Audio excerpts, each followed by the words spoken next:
mencekam. Sinar matahari mulai meredup, pelan-pelan tenggelam meninggalkan semburat warna jingga. Para ibu mulai memanggil anak-anaknya untuk masuk ke rumah. Semua aktivitas di luar rumah berhenti di desa sunyi menjelang malam. Mereka semua masuk ke rumah mengunci pintu dan jendela rumah rapat-rapat. Ya, desa itu bernama Desa Sunyi. Entah siapa yang memberi nama desa itu, namun seperti menggambarkan keadaannya di waktu malam. Mengapa semua orang harus masuk ke dalam rumah menjelang malam? Itu sudah kebiasaan turun-temurun warga di desa itu. Siapa yang berani keluar rumah di waktu malam akan menemui peristiwa naas, entah diganggu makhluk tak kasat mata, terjatuh di jalan, atau pagi harinya sakit mendadak setelah keluar rumah di malam hari. Desa Sunyi terletak di bawah kaki gunung yang subur, dengan mata air yang melimpah sehingga warganya banyak yang bertani dan beternak untuk memenuhi kebutuhan sehari-hari. Akses jalan ke Desa Sunyi terjal dan berkelok-kelok. Tidak ada angkutan umum yang sampai ke sana. Para penduduknya kebanyakan menggunakan sepeda motor untuk keluar masuk ke desa itu. Di tengah Desa Sunyi ada sebuah danau yang indah dan banyak ikannya, namun tak ada seorang pun yang berani mengambil ikannya. Dulu ada warga yang mencoba memancing ikan di danau. Setelah dibawa pulang dan dimakan, warga itu demam parah dan tidak bisa bicara lagi sampai meninggal.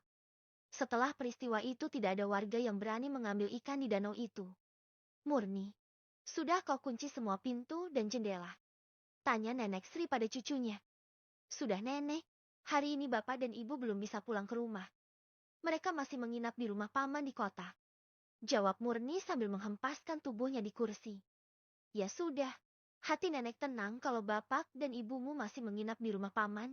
Kalau dipaksakan pulang takut kemalaman di jalan. Kata Nenek Sri ikut duduk di samping cucunya.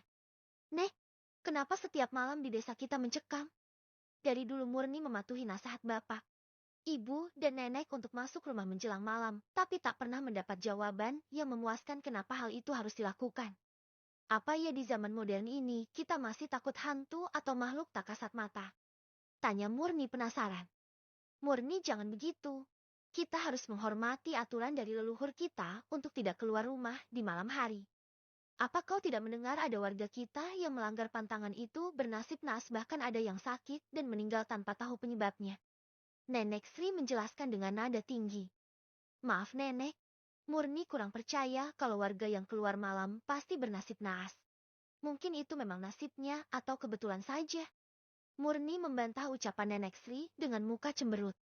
Murni, gadis berusia 18 tahun yang baru saja lulus SMK, memang tidak terlalu mempercayai pantangan-pantangan yang harus dipatuhi di Desa Sunyi. Ia bersekolah di kota. Banyak teman-teman yang mentertawakannya ketika ia bercerita tentang pantangan di Desa Sunyi. Namun karena Murni anak yang patuh pada kedua orang tuanya, ia tidak pernah melanggar pantangan itu. Walaupun kadang ia berpikir aturan itu sungguh konyol. Ningrum di mana? Tanya Nenek Sri membuyarkan lamunan Murni. Adik di kamar Nenek, mengerjakan tugas sekolah. Jawab Murni sambil berdiri menyusul Ningrum adiknya ke kamar. Murni tidak mau lagi meneruskan perdebatan dengan Nenek Sri. Kamar berdinding bata merah belum diplester itu dipergunakan Murni dan Ningrum bersama. Ada 2 tempat tidur di kamar itu, serta 2 meja belajar di dekat tempat tidur. Kamar sederhana namun terasa nyaman untuk menghabiskan waktu tiap malam karena tidak bisa kemana-mana. Besok aku mau ke kota memasukkan lamaran pekerjaan lagi. Semoga ada perusahaan atau pabrik yang menerimaku bekerja. Aku ingin cepat-cepat keluar dari desa ini. Aku ingin merasakan suasana malam di luar rumah. Kata Murni berandai-andai. Kakak ada saja. Kita kan pernah malam hari keluar ke pasar malam waktu di rumah paman. Walau tidak setiap malam, hehe. Jawab Ningrum terkekeh. Itu sudah lama sekali. Aku sudah lupa. Aku ingin seperti teman-teman sekolahku yang bisa keluar malam. Jalan-jalan di malam minggu, tidak hanya terkurung di rumah sampai pagi. Murni menggerutu.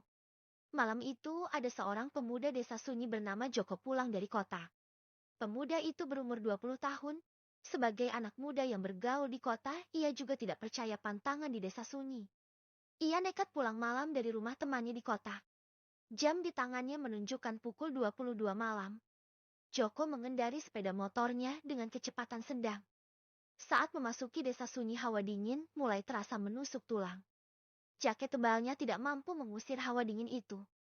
Sesaat setelah melewati gerbang desa sunyi, ia mencium bau wangi melati bercampur bau bangkai yang menusuk hidung. Bulu kuduknya mulai meremang. Joko mulai menambah kecepatan agar cepat sampai rumahnya, tapi gas motornya terasa berat seakan motornya tidak bertenaga. Motor berjalan pelan seperti membawa beban berat. Suara serangga dan burung hantu serasa menakutkan di telinga. Ketika motornya sampai di jalan pinggir danau, tiba-tiba ia mendengar sesuatu jatuh berdebum dari atas pohon. Joko tidak berani menengok ke belakang. Tapi sialnya tanpa sengaja, ia melihat kaca spion. Jantungnya berdebar kencang. Butir-butir keringat keluar dari pori-pori kulitnya. Joko melihat kain putih terbang mengikuti motornya. Angin berhembus menebarkan wangi melati dan bau busuk. Joko masih bisa mengendalikan motornya yang berjalan makin lambat. Kain putih itu terbang berkibar semakin mendekat ke motor Joko dan turun di jok belakang motornya. Wangi melati bercampur bangkai semakin menusuk hidung. Tiba-tiba ada tangan yang memeluk pinggangnya. "Mas, aku ikut pulang ya." Hihihi. Tiba-tiba makhluk itu berbicara dan tertawa cekikikan. Refleks Joko menengok dan melihat kuntilanak berambut panjang awut-awutan menutupi wajahnya yang hancur dan berbau busuk. Joko tidak bisa lagi mengendalikan motornya dan menabrak pohon. Joko terjatuh dan pingsan di bawah pohon. Pagi hari, penduduk desa sunyi mulai beraktivitas. Ada yang pergi ke ladang, membuka warung, ke kota menjual hasil pertanian, dan ada anak-anak yang berangkat ke sekolah. Pak Karto seperti biasa pagi ini bersiap ke ladang. Saat melewati danau ia melihat motor jatuh dan tidak jauh dari motor itu Pak Karto melihat Joko tergeletak. Pak Karto berlari dengan panik mendekati tubuh Joko dan menyentuhnya. "Syukurlah ia masih bernafas," kata Pak Karto lega. Tak lama kemudian banyak warga yang menolong Joko dan membawanya ke puskesmas terdekat. Luka-lukanya segera dirawat namun Joko belum siuman.